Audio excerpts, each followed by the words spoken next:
Hey Sam, it's Zach. I need more parts. Can you pick them up for me, please? Yeah, sure, man. What else do you need? Hey, more parts for Zach. Exactly. There it is. He asked me to. Have a good one, man. You got the goods? Ooh. Thanks, bro. All right, we're back in the shop. We're gonna install the new front left Z3M hub.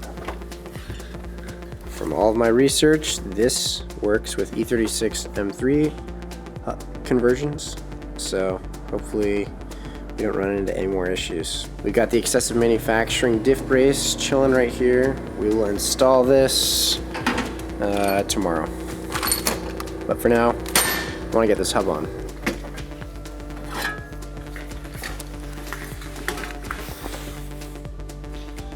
Alright, get the tripod set up right here, and then I'm just going to do another time lapse. Sorry that all of my content is build content and not driving content. We will change that soon, I promise.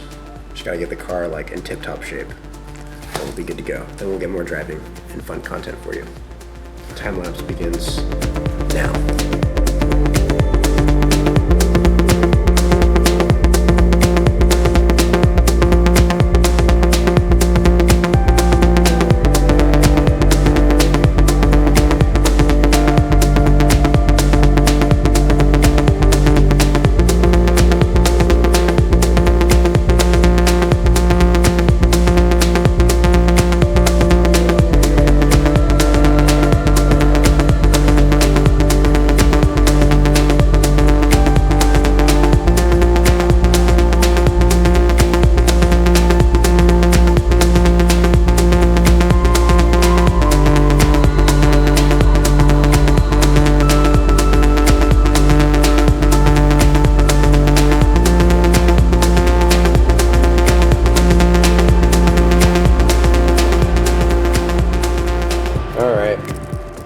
Fixed that wheel bearing pretty quickly, so I think we got time to actually install this diff brace.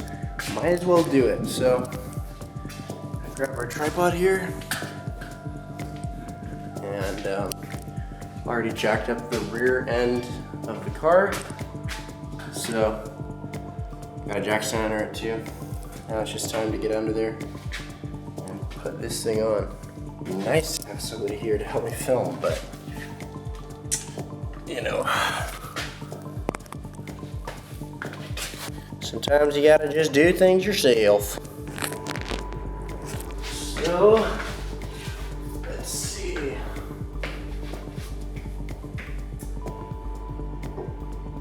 $18, 16, easy enough. And it comes with some fresh hardware. See what this says. 1 fabricated steel differential reinforcement, 2 12mm, 4 10mm. 12mm are obviously for the ones that go in deeper. Reinforcement does not require you to remove the diff or carrier. However, mounting gears, it may be a good idea to put a jack under the differential so it does not drop. All right, sweet.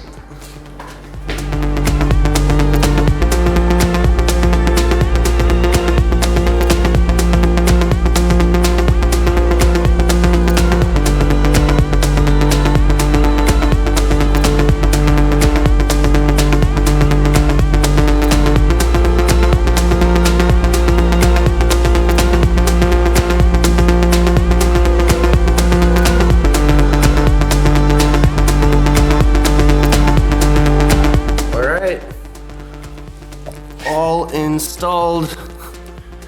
Check that thing out.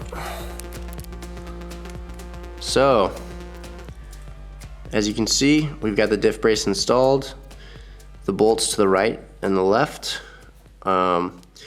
Typically those are solo. Now they're kind of joined together with one piece in the center, and that's gonna keep from that side-to-side flex.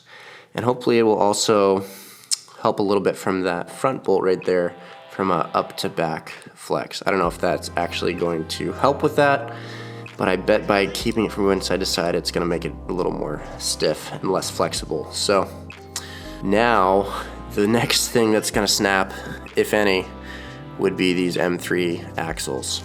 So yeah, let's hope that we can go to a drift event at least with this, and it will let us survive.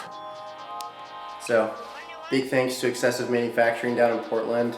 It was super last minute. I hit them up and was like, hey, really want to install this part. If you guys want to put it in the vlog, I'd be happy to. And they were super gracious to hand it off and allow us to install it on our E36 and add to the build. If you guys want to learn more about them, I'm going to have a link below in the description. And they make a lot of cool E36 parts, and I think just Euro parts in general. I haven't taken too hardcore a look at their website, but I will definitely do that after this. But this car is ready to rock. If you haven't already, please take a chance to subscribe.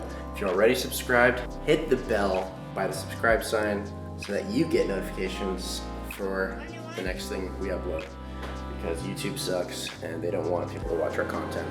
Anyway, I am gonna take this thing out for a nice stroll. Very confident in this new wheel bearing, unlike last time. Caliper went right on, no issues, no struggle. It's also very smooth, and I think it's really low mileage because the hub itself looked like it was in really good condition. So